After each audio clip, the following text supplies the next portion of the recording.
my name is Allie Schmidt. This is my dad, Dan. He owns Caitlin's Glass. Thanks, Allie. Things like doors and windows go into making a house. But when it's your home, you expect more, like the great service and selection you'll get from Caitlin's Glass. Vinyl replacement windows from Caitlin's come with a lifetime warranty, including accidental glass breakage replacement. Also ask for custom shower doors and many other products and services. Call 962-1636. Locally owned with local employees for nearly 30 years. Caitlin's Glass, the clear choice.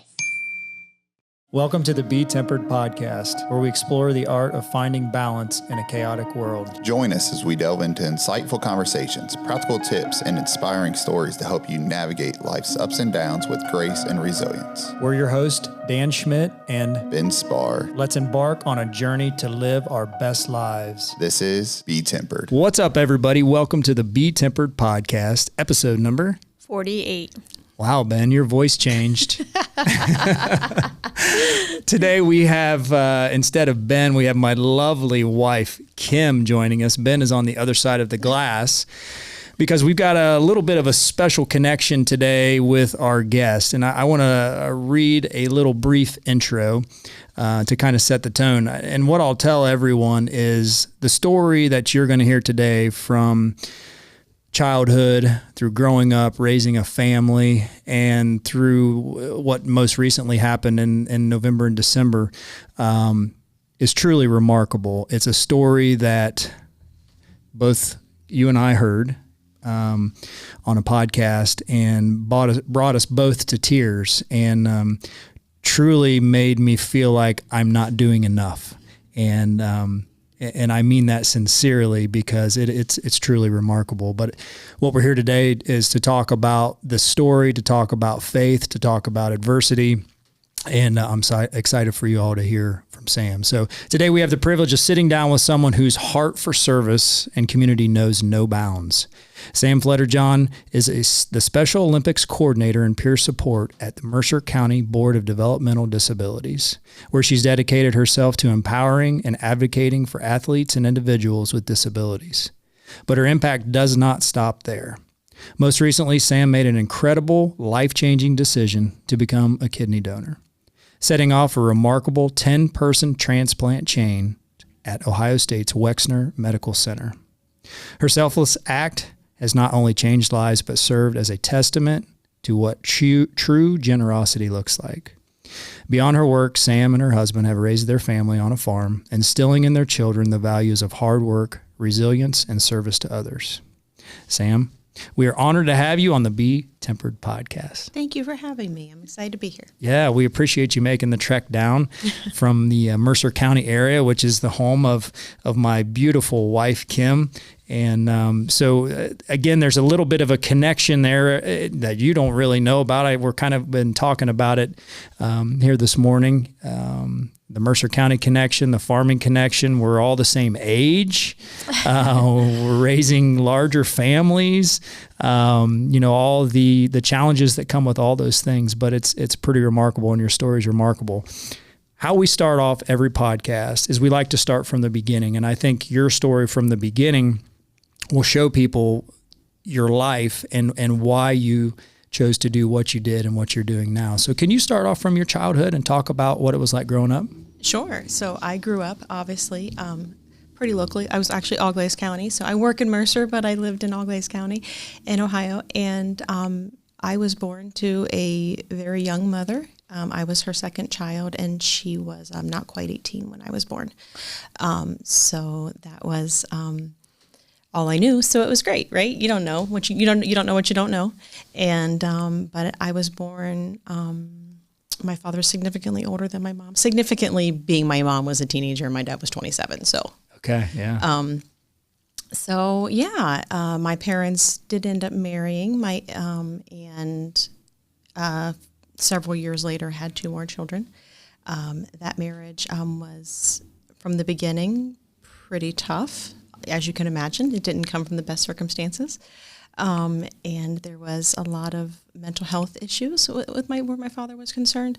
My father was raised well. He was the child of farmers, and my mother was not raised so much. She is the daughter of a German immigrant and who married an American soldier that she barely knew because she was pregnant. Yeah. So they're very different upbringings, very different expectations of what this is going to look like. And so needless to say, that marriage did not last. And it finally ended when I was 14 years old. And it needed to. It needed to for the mental health of both of them. And then my mom quickly went into another marriage that was not healthy. It was not a bit. I'm trying to minimize it, and I can't. To be fair, yeah. it was an abusive marriage. But I grew up with. Although there was chaos my entire life in my home, there was also this underlying, no matter where we were financially, no matter where we were within the bounds of our home, this expectation of loving others wherever they are. And for all the things that were chaotic in my life, there were also lessons that were taught to me. My grandparents were farmers in Preble County, right across the line here, and I spent most of my summers with my grandparents. So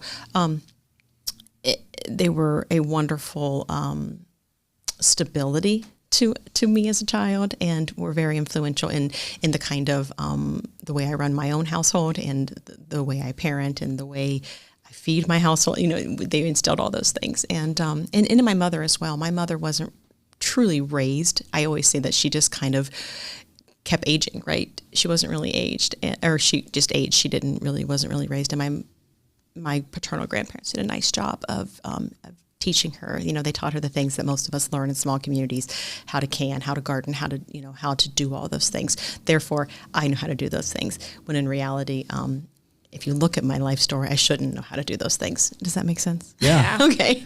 Yeah. So we were very blessed to have them as a consistent people who loved us consistently. So was it a challenge when you spent the time with your grandparents, and you talk about, the impact that they had on your life? Was it hard when you went back home? No, because I love my siblings so much, and I'm a protector by nature, and it was usually me running to go home to make sure they were okay. Because of things that were going on at home. just worried a little bit about, where they were. Now, once my parents divorced, I was 14, you kind of stopped doing that as much. Most of my childhood was that. And I can't even say that all of my childhood was chaotic, because you're a child. It's your norm, right? And a lot of our kids don't know this until they leave that and be like, oh, that was not okay. So I can't say that my childhood was horrible, because it's all you know. And we had, especially as siblings, there's going to be bonds between siblings that are different when you are living that life together. You're each other's safety zone. I tell stories of, when my mom remarried out of desperation. I think it just, her mental health, she was not in a place to do that. And it just, she was still very young when I was 14, you can imagine, right? Yeah. So there was a lot of needing to do some protecting within my home. And I was that person. And for not only my mother, but for my younger siblings as well. And I wasn't always good at it. I was 14, 15, 16. But we went from one chaotic situation that was just mental health, that was mental health, to full-on physical abuse and chaos. Yeah. So, and you're 14, 15, 16 years old, you're going through schooling, which there's challenges in school and friends and all those things. And then you come home to, physical abuse. Mm-hmm. Talk about how you were able to mentally not only be there for your siblings, but I assume also for your mom. Yeah. So, I don't remember a time when I wasn't protective of my mother. When I was a child, versus all the way till now even, and she doesn't need me to be that now, but it's hard for me not to be, I will always be slightly defensive of her. Did she get it all right? Absolutely not. But she was learning along the way. She was learning about how to be a mom when she wasn't really mothered. So there's a lot of grace there. But yeah, there were times where, she was the brunt of his abuse. It wasn't to us, especially to me. He was always slightly afraid of me.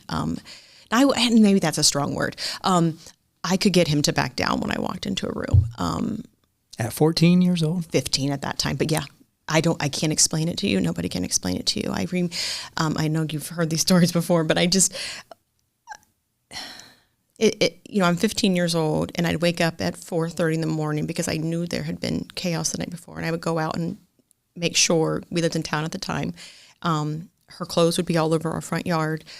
He had taken things that her dad had left her and broken them in the yard, so I'd get up and I'd bring them all back in the house and clean them up, and then there was a contract that my mom had a cleaning business, and there was contracts that needed to be fulfilled, but she physically couldn't do them, right? So I would go 3 towns over before school, clean that contract, come back, make sure everybody else is going to school, and then you pretend like you've got it all together because you're 15, and that's humiliating, right? So did anybody know? I don't think so. I assume the neighbors probably saw the chaos. Yeah. I got it up. I remember picking it up before the sun came up, so there were times like that she would come in my room and hide. I've hidden her in closets. I've hidden her in my bed, and he would come looking for her. There were times when I would be at school, and I'm 16, 17 years old at this time now, and my spirit's just like, you need to go home. You need to go home. And to this day, I truly believe, had I not gone home, my mother would be deceased. He would have killed her. It was that bad? It was that bad. And you just had a feeling? Yeah. But, to be fair, it's not like it was a feeling out of nowhere. Do you see what I'm saying? Yeah. Like it was these things every other day. It was what's going to happen. You're constantly living in this fight or flight tension. Yeah. Yeah. So you had this feeling and you went home. I walked home, yeah. So talk about that situation. What came of that? I mean, he backed down to you? He did. He left when I got there. My mom was in the bedroom, and he left when I got there. My mom is she's a tough cookie. She's been through it all, and he left. There was actually an arrest after that because there was shown physical abuse, and I don't want to get too heavy, but if you want to know the facts, there was a couple of arrests, and I ended up leaving, coming back. The time just keeps moving, and I ended up leaving for school, came back on Christmas break, the first semester, and at that time, things had gotten so bad because I was gone, while I was gone, not because I was gone. And at that time, my mom and my 2 younger siblings were living in a women's shelter. That is, he doesn't know where they're at, right? He just knows they're gone in a shelter, and so they're protected. And I stayed there my first semester home. So I go to college, and everyone thinks that I have my life together because I can make anybody believe that, right? Yeah.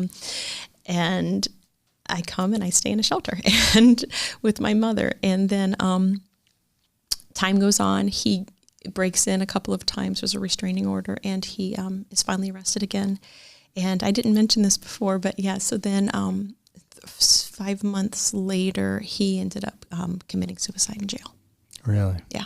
So, and it's a strange place to be in the middle of because it's a life, right? And also to feel safe for the first time in several years. It's a weird process to walk yourself through and to pray through and to communicate. And I remember all my younger siblings. My older sibling is she's only 20 months older than me, but she is already gone at this time. She's at Ohio State, maybe already graduated Ohio State. And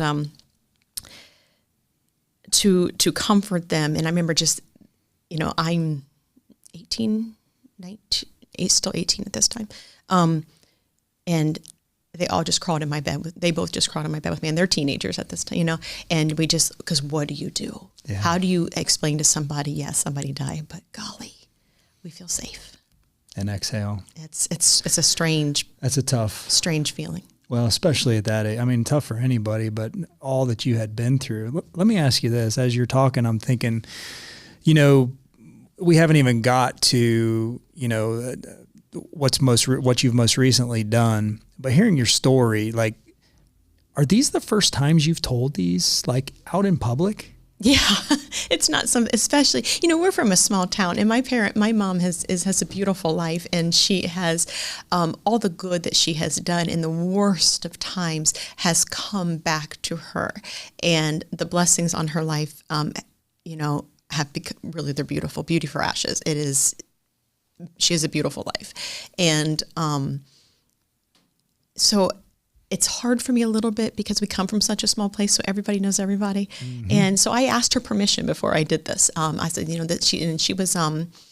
said, this is your life story and it's yours to tell. And I'm never going to be the person to tell you not to tell it. If I could ask anything, it's just don't make me to be a martyr or this woman who just couldn't figure it out. And I said, how could I do that? Because you're not that. You're not. You were, she did the best she could for what she had, and really did a great job for me. My youngest childhood memories are my mom serving in some capacity. She would drag all of us to the nursing home with her and just visit people who had nobody. This wasn't taught to her. It was just her nature. So that even in the worst of times, my mom's always been a giver, always. So let me ask you, where does your faith come from? Like I look at you and I see a halo around your head. I mean, what you went through as a child, and to be essentially what you said, the protector, whether you wanted to be or not, you are, and you were the protector. But where did that faith come from? I mean, we were still raised in church. Mom would take us. But it was so chaotic. I remember my dad just like mocking her, taking us to church and going. But I will tell you, Jesus is very real to me, mm-hmm. very, very real. And this is not. I feel the presence of Him in almost every situation. When He's such a real part of your life, explaining it to somebody who not yourself, but who wouldn't quite get it, it just makes they think you're crazy, or, oh, she's got that, she doesn't have it all together. No, He's just very real. And I was just having a talk with my son the other day about this. I said, I couldn't do this life. I can't imagine doing this life without that faith and that connection. That sounds terrible. Well, that's part of it. When I heard your story, that so much of it hit home, because for me, I teach religion class, and trying to teach the kids to have a relationship with God is about talking to Him all the time. And when you can talk to Him and build that relationship, it's like, then you have those moments of when He speaks to you and you're like, I just know it. I mean, this is what I have to do because I feel it. Yeah. And I think that's what draws people so close to faith and become more involved in their faith, is because of those feelings of knowing that He's alive and He's right here with me. So it's just really neat to hear that. Yeah, it's amazing. As you're answering that question, I just interviewed a couple weeks ago a lady named Deb Tinsman, and she was most recently diagnosed with cancer and went through, she just came through all of her chemo treatments, I think in November is when she finished up, and she's in remission right now, but she answered that question the exact same way. And it's just amazing. She talked, I asked her, what advice would you give to someone who's in the middle, or who's been given the cancer diagnosis, or in the middle of going through chemo treatments? And she said, I don't know how anyone could get through it without faith. I can't imagine. Yeah. And so it's pretty cool to be able to sit at this table and interview different people that have had completely different life experiences, but to get the same answer. That's pretty neat. So you go through that childhood, and thank you for sharing that, because I know that's not easy, and you're very humble. You're amazing. And we're going to continue to climb that ladder. So you get out of college. What's next for you? What's your career look like? What's your family look like? Sure. Kind of talk about that. Well, let's be real here. I didn't come out of that unscathed. Okay, so you grew up in chaos, and I married young because we won't go into because why, but to a young man who had a family that was perfect, and boy, was that a safety net. Perfect, right? Because who has that? But when you grow up in that kind of environment, you see somebody with these married parents who are good people, And I married very young. And because I wanted purity and I wanted that safety. So I married young, and obviously that didn't work out. And we had children, and with no regrets, because I just feel like even with our mistakes, when we give them to God, He is the master of making it all so beautiful, putting those pieces together, and of grace and forgiveness and love. And it didn't work. And that was a failure I wasn't prepared for, because I was not going to repeat. It was not going to happen. And guess what? That happened, but I didn't repeat, because I have a beautiful life with a man that I couldn't have handpicked better. So so we have my husband farms, and it's interesting to me because my grandparents, obviously they're generational farmers, and they had brown Swiss cows, which, as you know, from Mercer County, nobody has brown Swiss cows, right? Everybody has their black and white Holsteins. And then I meet this man who is a brown Swiss milk dairy farmer. And he's like, oh, you probably had never. And I was like, no, and this is, so, and he, and it's just been a ride for the last 18 years. So you married a dairy farmer. I married one, but we stopped milking 2 years ago after 85 years. So how was that? It is. I get to see my husband sometimes. We can leave and go to dinner before 7:30 p.m. Yeah. It was a bigger. I took it harder than he did, because we spent so much of we weren't dating very long before he needed me to help him. So it was a huge part of our. But he's much happier. Sounds like a farmer. Yeah. Kim has never heard that. I need you to go walk the pig barn. Yeah. So with that, you've got a family, you've got kids. Yeah. So talk about your kids a little bit. Yeah, and so together we raised 5 children. My daughter was only 4, so that's he's been so influential in her life, and they love each other. I would like to say I feel like we've done a great job. Our kids are all so close, and I am such a family-oriented person. I'm always hosting the parties at my house and getting my siblings and their siblings, my kids, my sisters. Obviously, I'm very close to my siblings, so their children and my children are thick as thieves. They're so tight. And they're raised. 3 of them have 2 of the boys graduated from Wright State, and my one son went to Hobart Welding School, and my daughter finished at Xavier University last year, but she is back at Xavier doing her graduate work. Okay. So, what are you doing for work as you're raising this family, as life's going on? Talk about what type of business you got into, all those things. Sure. So when my kids were little, I stayed home because all I really truly wanted to do was be their mommy and to give them the life experiences that were good from mine. So we did that, and I taught Sunday school and did all those things. And then when they got a little bit older and my life changed, I went back to work, and I did some interpreting for the deaf a little bit when they were younger, just kind of freelance. And then I went into social work. I've done social work freelance, but that kind of went with the interpreting. And then I went and worked at an IFC in Minster, which is a group home for those with developmental disabilities. And then did some things for the Medicaid system, working with the elderly in some social work. And then I went, and during that time I volunteered for Special Olympics in my county. And then 6-7 years ago, I went and started working full-time for the county. Okay. GD. Working in Special Olympics now? Yeah, that's when I first got hired in, that was going to be 30% of my job. I would say it's 95% of my job because we've just grown and just, yeah. Yeah. So at some point in time, now we're going to get to how we found you. Hold on a second. Yeah. Before you start that, you graduated college with what kind of degree? Social. Yeah. Okay. But part of it, you went in and took... Deaf studies was my major when I first started, yeah. Okay. Yeah. Why deaf studies? It's fascinating to me. It always was as a little girl. You didn't have anyone in your family that was deaf? No, it was just something that always clicked to me as a little girl. And when I struggled with language in high school, and I struggled. I didn't do well in Spanish, I didn't do well.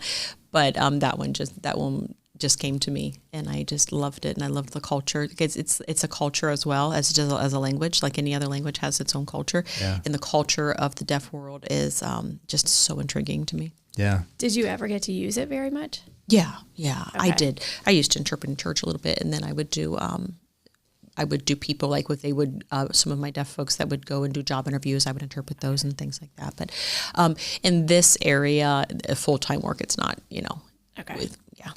Yeah. I haven't used it in probably 15 years. Yeah. That's a good point, because that ties the whole story together. So thank you. There's a reason you're hearing Ben sitting on the other side of the glass. So now we get to a couple years ago. When did you receive that sign or that calling from God, whatever it was, to make you want to do what you did with your kidney?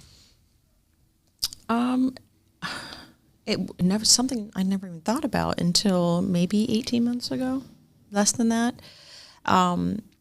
Everybody has social media, and you see on social media that somebody knows somebody. There's nobody who doesn't know. If you don't know somebody directly, you know somebody knows somebody, and you see those things. And I would scroll past like, boy, man, I hope they get that. And, didn't think much of it. And then there was a gentleman locally to me who has since got his kidney just in the last 2 weeks, who I thought, well, I can just call and see if I'm a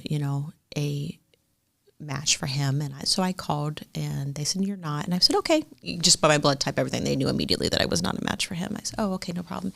So I remember walking down a hallway and just feeling it in my spirit. You're not done. That phone call was not the end of this. You are not done. Oh, I don't know anybody else. Okay. And I think through life, as we, when things are laid on your spirit, when you are supposed to do something, you are not going to have peace until you do it. It's just, yeah. And so it's on my mind, and but I have to be careful with that, because I am an empath, and I also am a server. And I have to be balanced out on that sometimes. So I prayed about it and thought about it and said, Lord, take this from me. If it's the same thing, if it is me just saying I can save something, we're not doing that, because I have a job that 75 people rely on me to keep up on, right? And I have children in college and children starting out their lives and buying houses. I need to make sure this is a God thing before I stop my life.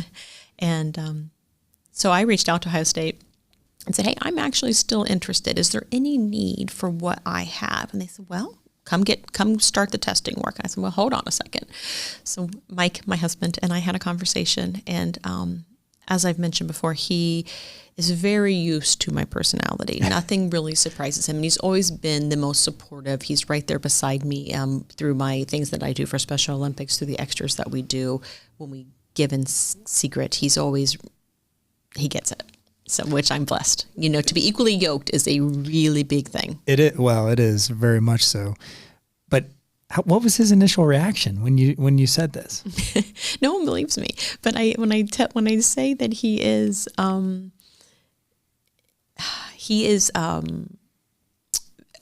critical thinker, where I am more of an emotional thinker. So we balance each other out. But he holds me accountable in a way that is respectful and so loving. Like I'm his person. So it was. I'll watch it with you, because they send you a video and you have to watch it, and it talks about what your caregiver is going. Because the caregiver, he would be my person, so the caregiver has to be available to you for 2 weeks straight, 24/7. Doesn't mean they need to be sitting right beside you, just available if you need them, right? So he, very much involves him. So I watched it alone, and then I remember we were laying in bed one night, and I said, all right, let's watch this. And so we pulled it up on my phone, and we watched the video again. He's like, wow, and they do a great job. They do a great job explaining the risk, the benefits, what it's going to look like for both of us. And he was like, I said, I want to go start the blood work. I want to go start, And he was like, okay. He's like, but I'm going with you. so that he could hear all these things firsthand, because he thinks that I might make it less than for myself.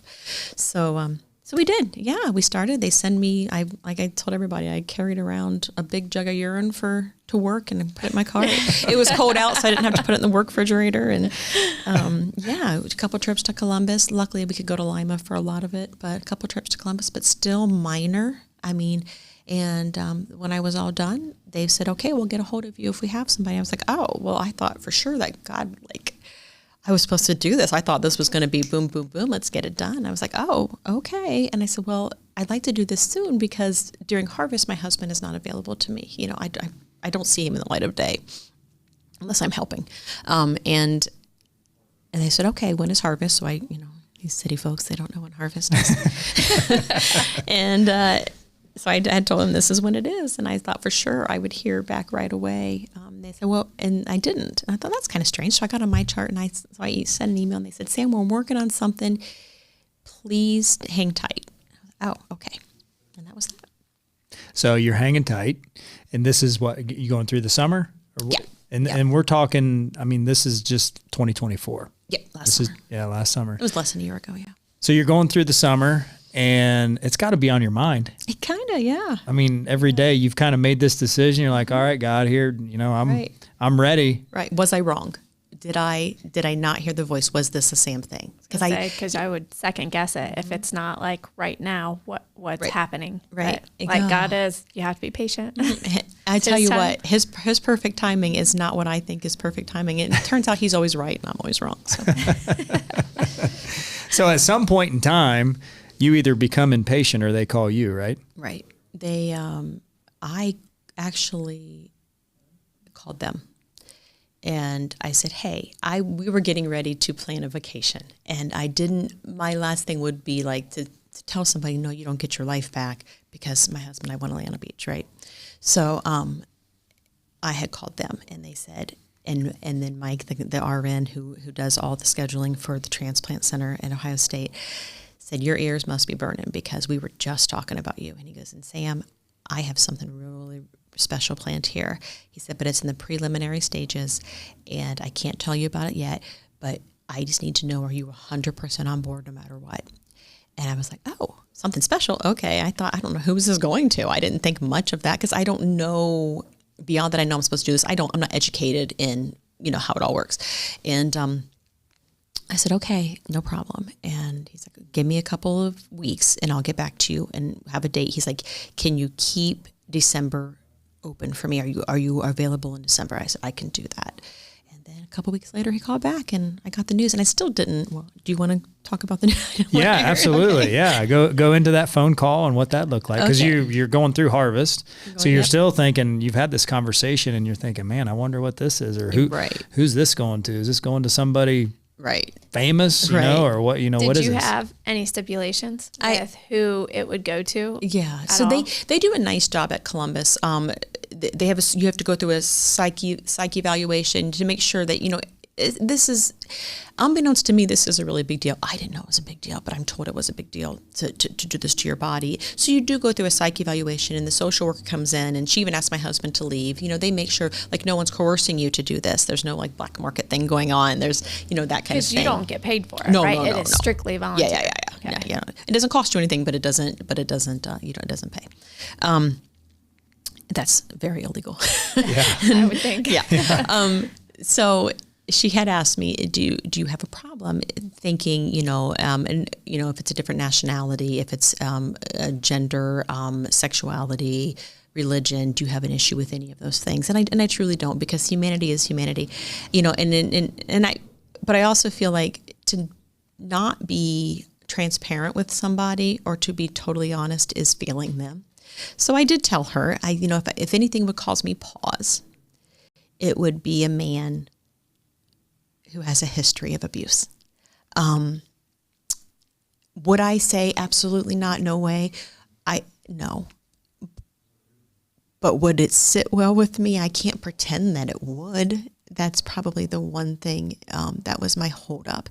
And she and I talked about it for quite a while. And she said, what they go through, the psych eval that I went through, they have to go through those things as well. And she said, I'm telling you, a man who's been under those abusive situations, or has been accused of something like that, or has been in that way in the last 10 years, isn't even going to be a part of our program because we're not touching it. So that was helpful to me, but also I had to let go of that at the same time. So it was healing to me at the same time. So, yeah. So you go through those evaluations And when do they tell you what you're about to do? As far as with the chain and all that, how that all worked out? Mid to late November. So the surgery was scheduled, that's when we scheduled it and we knew. So it was December 13th. So they called me and they said, okay, they still don't, and I still, at this moment, don't grasp. He's like, we're working on a chain. Well, again, this is not my life story, so I don't know about what this chain means. And he said, and you're the start of it. And if you, he said, it all happened because you were random. And I was like, okay, well, it wasn't random in my soul, but it was random. And we're going to send you a DNA test. And if this DNA test matches this first person, we think we have a chain set up, which will be the largest in Ohio State's history. Again, that doesn't mean a lot to me, but I'm like, okay. But he's like, we don't know if your DNA is going to match him because this particular recipient needs very certain antibodies, et-cetera. And I was like, okay, send it to me. So they FedEx it to me. I get it the next day. I'm excited because I just think as a mother, if this was my child, I don't know who this person is at this time, I don't want to wait, go do it today, right? I'm thinking from what his family must feel. So I go the next morning and because I do some fasting and have the blood test drawn to see if we're matches. And I get it sent. And 2 days later, they said, it's a miracle of miracles. Lo and behold, you are a perfect match. So you're a perfect right match antibodies, yeah. to someone you have no idea No, who I don't this know is. who this is. And because so I guess what I have learned just through some research and from listening to the other podcasts that you've done, a chain is, I want to give my kidney to Kim because she's my wife. Right. But maybe it's not a match. But I don't want to give a kidney to you. Right. Because I don't know you. Right. And that's how a lot of people are, and that's fine. But what it took was someone like you who said, no, I just want to give the kidney because I want to give life to someone. I don't care who it is. So you're a match for Kim. I'm a match for whoever, for Johnny. Well, because you're still willing, hey, I can't save my wife's life, but I'm still willing to donate it. So I'll give it to somebody else. As long as my wife gets one. Yeah. Okay. So that's the chain. So you kind of learn about this, not fully comprehending it because you're focused on what's next for you, right? Which is this surgery. Yeah. So talk about that. They schedule the surgery, everything, all the stars are in line. There's going to be 10 people total? 10 people receiving, so 20 people total involved. Going through surgery. Within 2 days. Within 2 days. Mm-hmm. So you go into surgery. I'm the first one. You're the very first one. So you are the start of this chain. Everything is reliant upon your surgery to go well. That was stressful, knowing that, you're the start of this. This happens. It's all going to domino because of you. I'm telling you, I'm wearing a mask at work. Because I have to work up until, right? We had a small trip planned. We ended up canceling. I'm like, I can't get on an airplane. If I don't do this, then it's not just one person affected. This isn't about me. So we ended up canceling some things just out of precaution. We weren't asked to do those things. We just, heavens, that's somebody's life. I can't take that chance. So there were some precautions we took just to make sure we weren't sick, because if there's fever or anything else, one thing had gone wrong with any of those 20 people, it could have gone until that point, but it would have stopped. And I know there was blood work done even the night before with some of them, and it just somehow they just kept lining up. And I didn't realize at the time what a medical miracle it was to have all of that line up, and it's a phenomenal feat by, I want to say God too, but obviously the Ohio State University Wexner Center, to put that all together is phenomenal. So right. I'm the first one, and my husband are there. Go ahead. Do you have any idea how many doctors are performing all these surgeries? Because I'm sure it's not just one. No, it's a lot. I know at least 4, and there were tons of surgical nurses as well. But I was only met and got to talk to and had repeated conversations with one, the head transplant doctor there. Was the surgery painful? I was asleep. I don't think so. Okay. So everything went good. It did. The surgery went well for me and for my recipient. I remember going down the hallway because I didn't realize again how big of a deal this was for the hospital until there were cameras in my face as I'm being rolled down the hospital. I looked at my husband like, I just wanted to give my kidney away. And as you can imagine, my husband is a farmer who can go all day without speaking to anybody because he's, so he's just like, what is all this? But yeah, surgery went well. Doctors came out and told him it went well. They had said when my kidney was put into my recipient, it was producing urine before they could even get the clamps off to do it. So it was churning immediately, and his life was already healthier before he was even sewn up. So that's amazing. Yeah. I mean, all those things that lined up, all those stars aligned, because you heard this call, right? Yeah. You heard this call of you need to do this. And then having the right doctors and nurses and everybody in place and all those recipients and all those other donors to give too, right? I mean, what an amazing selfless act to be able to be a part of that. So you get out of surgery, talk about coming out of surgery, and then they gave you the opportunity to meet the recipient, right? Can you talk about that? So the first day, my surgery was at 7 a.m. We don't get out of bed that first day. And then the next morning I was doing some walking, and because I was going to go home. Staying in the hospital is not the fun treat you might think it is. So I was going to go home. And so I was doing all the walking I could, and I would pass the room, and every time I would pass a certain room, I'd be like, because you don't know who your recipient is, right? There's no expectation. And it came from me. Like, that's another thing they ask you is, do you have an expectation to me? And I was like 100% no, this is a gift. Nothing is owed to me. They owe me nothing. But if they want to, I am 100% open to it. So that's Friday's the surgery. Saturday, we're doing the walking and trying to eat and doing all those things. And then Sunday, my husband got the room packed up and we're getting ready to leave to head home. And the nurse comes in my room and says, your recipient would like to meet you. They're so making sure there's no pressure for you. And because everybody else can somewhat meet their person because there's a connection, right? And I was like, if they're up for it, I'm still using these pronouns because I don't know, right? And I need their pronouns.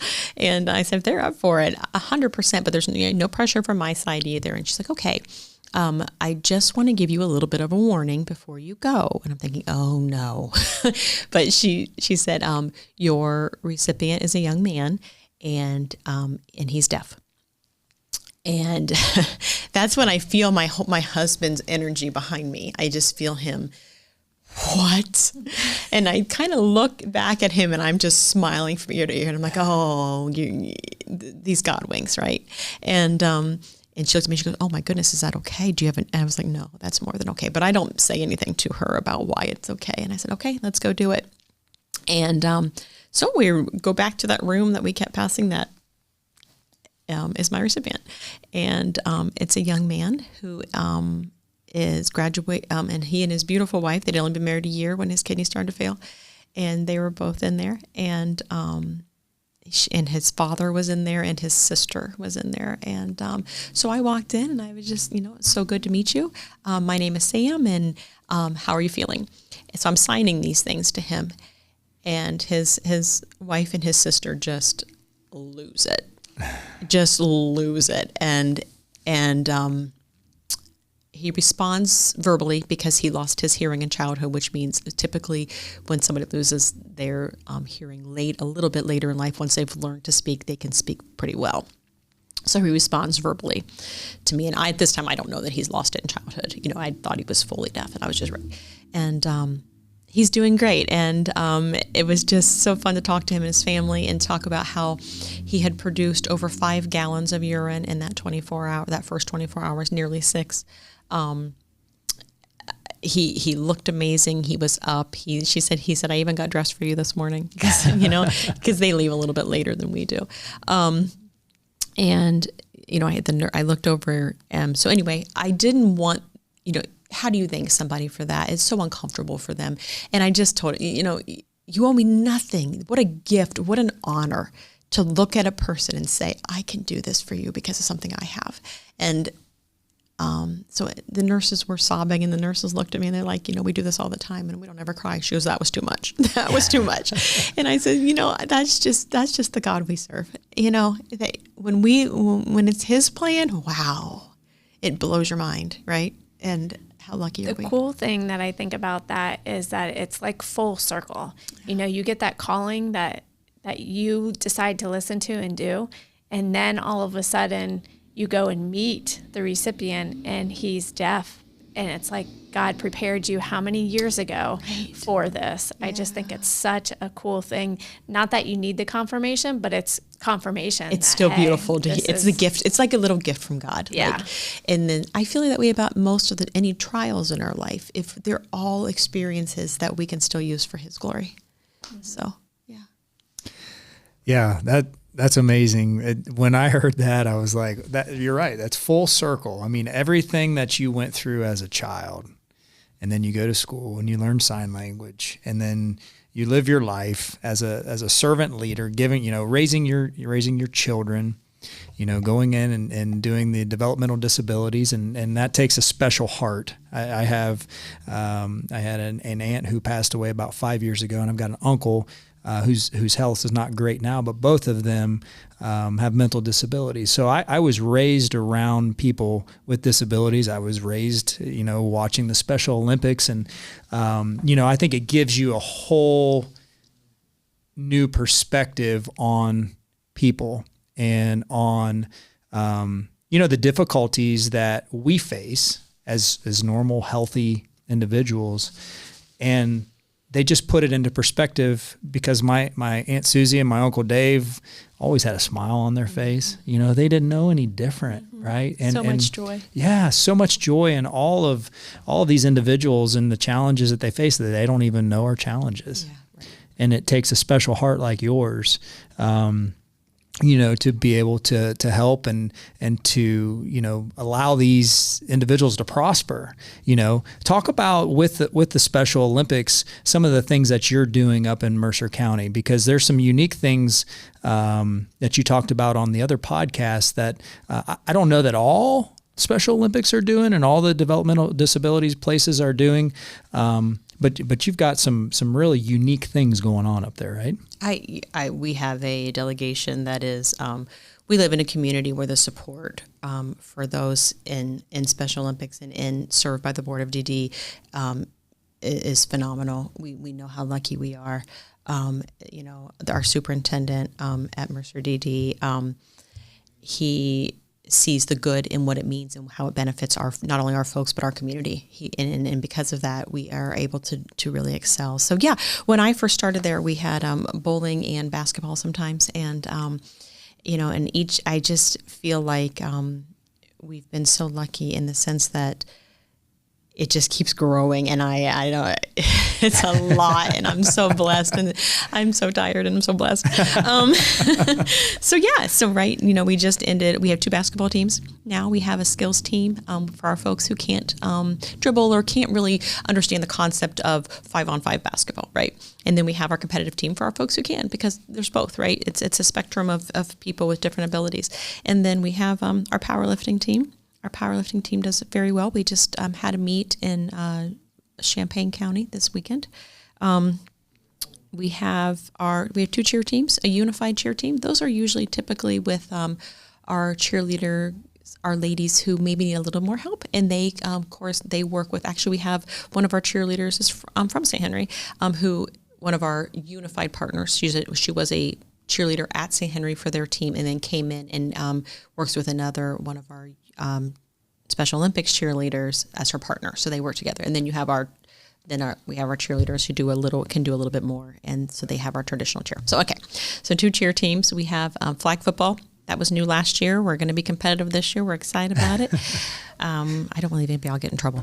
Unified golf. So that, again, involves the community. So I have 24 golfers, which means I have 24 partners. And they play with somebody from the community who just wants to golf, and then they kind of coach. My sons do that. Like that's an amazing program as well. Pretty cool. We have bowling. We have equestrian, which is one of my favorites to get to watch. I hope I named them. Oh, volleyball. We have unified volleyball again, which incorporates players from different teams, and they meet up with ours, and we travel around the state and get to play. And so we have a very active program. The community is very active in our program. The support of the community, it's not free. It's free for our athletes, but it's not free to run. And, right. and to have a program like this costs money. Not to me, it doesn't come to me, but to our athletes. We provide all the uniforms, we provide the horse training, we provide all of those things. It speaks so highly of Mercer County and how they've see the value in our individuals and in their lives, and in the value of for them to have these experiences. Yeah, to grow and to prosper, Yeah. and to be able to do all the things that we all take for granted. And what a special area. I think the farming community in general, whether it's Preble County, Wayne County, Indiana, Mercer, Dark, Allglaze, all those counties up, the state line from Indiana and Ohio, there's just something unique about the farming community. And, the hard work and the dedication and the caring for others, and just wanting others to succeed and to be able to have the opportunities that we have. It's an amazing thing, and you're doing amazing work.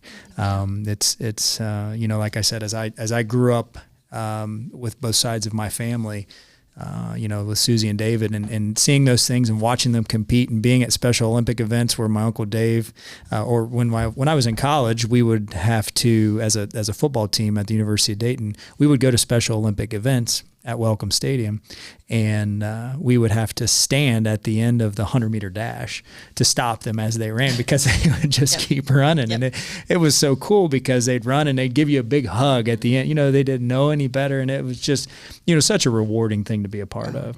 So a lot of work for you, but very rewarding. Yeah. 2 final questions as we land this plane. Is there a Bible verse? Is there a quote? Is there something when things are challenging in your life and there's difficulties? Is there something that you lean on, that you go back on, and you say, nope, this is where I'm at. This is what I stand for, and this is what gets me through. That's a good question. I will tell you, and we just had this conversation in my family. I think this is real life, right? It's not every day is perfect. There are days we wake up not feeling like who we want to feel like, or not accomplishing what we want to accomplish, or the heartaches of just life, loss, For me to have that moment of, I didn't have a typical family life, which I think is unfair to say, because I feel like we never know what's going on in someone's home. Even in our beautiful communities, you never know what people are really dealing with, right? But no matter who we are, what we've lived, or what we've gone through, we are beloved. And that is, you are beloved by the creator of this world, beloved. And that to me has always been something to fall back on. If I don't feel like I'm enough, or I've been told I'm not enough, or you've been told you're not enough, you are a beloved child of God. That is enough for me. That's enough. That's amazing. If you could sit on a park bench and have a conversation with someone living or deceased, who would it be and why? Oh, it wouldn't be impressive to anybody but myself. It would be my grandfather, which makes no sense to anybody else. But that, hands down, no questions asked, it would be him, because he was, until I met my husband, the best man I ever knew. He was kind and gentle and good and hardworking, and would tease me just in the perfect way that it made you feel more loved. And I wanted to marry someone like him. And not only did I get to do that, he milked the same cows my grandpa did. So, and that's not why I married him. But yeah, he was just a good person, and who grew up a farmer in Kentucky and ended up in Preble County farming here. But that's who it would be. And that is not an impressive answer. I apologize. No, knowing your story, it is, because he was that stability that you didn't have at home, right? Yeah. He just gave you there were not a lot of wonderful male influences in my life, and He was your father figure. yeah, that you needed. He was yeah. That's amazing. I did a little research, came across a Bible verse I think that embodies you and your spirit. And it's Matthew 25, verse 40. It says, "Truly, I tell you, whatever you did for one of these, the least of these brothers and sisters of mine, you did for me." And I think that embodies you, that embodies your spirit, that embodies your entire life to this point of what you've done. Everything you've done has been not perfect, right? You admit that. None of us are perfect, but has been to his glory, to serve him. You answered that call, right? Yeah. And you minimize it a little bit by, I'm giving a kidney, but that's a big deal. That is a big deal. And you're very humble. You're very kind. And I can't thank you enough for coming. And it was an hour and 15 minutes, hour and a half. What did it take you? It's an hour and 20, but I did it in an hour and 15. Sounds like a Mercer County driver. Sounds like my father-in-law, the lead foot. Kim, you got anything to add? I do have one last thing to add, because with this podcast, a lot of times Dan interviews people who are going through the fire and them getting through it on the other side. But in your situation, you chose to go through that fire to donate that kidney, which it shows so much of your life. You're just a servant too. But what are some of the consequences that you have because you gave that kidney? Are there side effects that you have to deal with the rest of your life because this is a fire that you chose to go through? Sure. I have to be there's no more Advil. There's no, all medications have to be closely watched. I have to drink 2 gallons of water a day. To me, they're minimal. As a woman, there is a new scar, that is not it's not in the place I would love it to be, but beyond that, my health, I went to the gym this morning. I ran 2 miles this morning. I really, at this point, we're 3 months in now. There's no difference that I can tell. No, none. But then they're not going to, and I want to tell anybody who's even considering this, they're not going to let you do it if they think there's going to be any negative health effect for you beyond those simple things, because of course they want their numbers to look good, right? Because then people will continue to do it. They're not going to allow you. If you are not a good candidate, they're going to tell you, and you're not going to do it. So I want to encourage that too. Speaking of that, if someone hears this story or has had it on their heart to potentially donate a kidney, how do people make that connection? Is it talking to their doctor? Is it talking to someone specifically? What's the way to make that connection? So for me, I just Googled Ohio State Kidney Transplant Center, and all the links and the phone numbers are all right there. And they do they're very communicative. You don't have to wait 6 months for them to reply to you. They do a nice job they're going to send you an email right away and say, watch this, and then get back to us. You watch it, and if it's not something that you want to do, they do not contact you again. They wait for you to call back. So there's no pressure. They do it, yeah. Would you do it again? 100 times. 100 times over. There is nothing that has post-surgery that has been anything to me but a blessing. To be chosen for this, when people say things like this, that's why it throws me off a little bit, because what a blessing to be chosen to get to save someone's life. What a blessing. And I'm excited. On April 6th, Ohio State has where they bring all of their transplant individuals in. So that's coming up in a couple weeks. And my recipient, his wife texted me and says, we're going to be there. Are you guys going to come? And we're going to go to dinner afterwards. And just to get to watch their lives flourish as this young couple, as I'm so grateful to be given that opportunity. Well, and I think it says so much about you, how humble you are for you to say that you were chosen. It's not about you making that decision and doing it. It's the sheer fact that God asked you to do it and you did it. Yeah. So beautiful.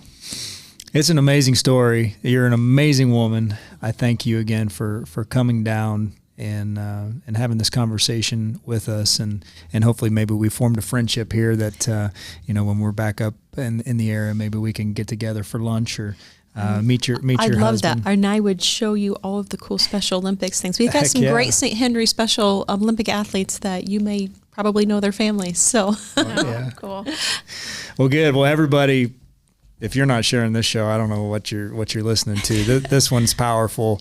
The impact that Sam has had on so many people's lives beyond the kidneys, with the Special Olympics and those families who have heard this story. And I think that's part of that, Sam, is the notoriety and just like coming here and being on the podcast and being on the Army of Normal Folk. I think that's part of his process for you. yeah, I had to come to terms with that. Yeah. Because I had to pray about that when I was first asked. Like, I don't know this. I'm not looking for, and my husband and I talked about it, and I said, it really was on my heart. Like, but this is being asked of you too. This is not about you, and it never has been about you from the beginning. This is His plan. So, and I think it's anything in life that you're doing. You never know who's going to hear something that heard something that brings Him glory, and if that does, then hey, It's pretty awesome. Yeah, it's pretty awesome. Well, thanks again, Yes. everybody. Go out and be tempered. Hi, my name is Allie Schmidt. This is my dad, Dan. He owns Caitlin's Glass. Thanks, Allie. Things like doors and windows go into making a house, but when it's your home, you expect more, like the great service and selection you'll get from Caitlin's Glass. Vinyl replacement windows from Caitlin's come with a lifetime warranty, including accidental glass breakage replacement. Also ask for custom shower doors and many other products and services. Call 962-1636, locally owned with local employees for nearly 30 years. Caitlin's Glass, the clear choice.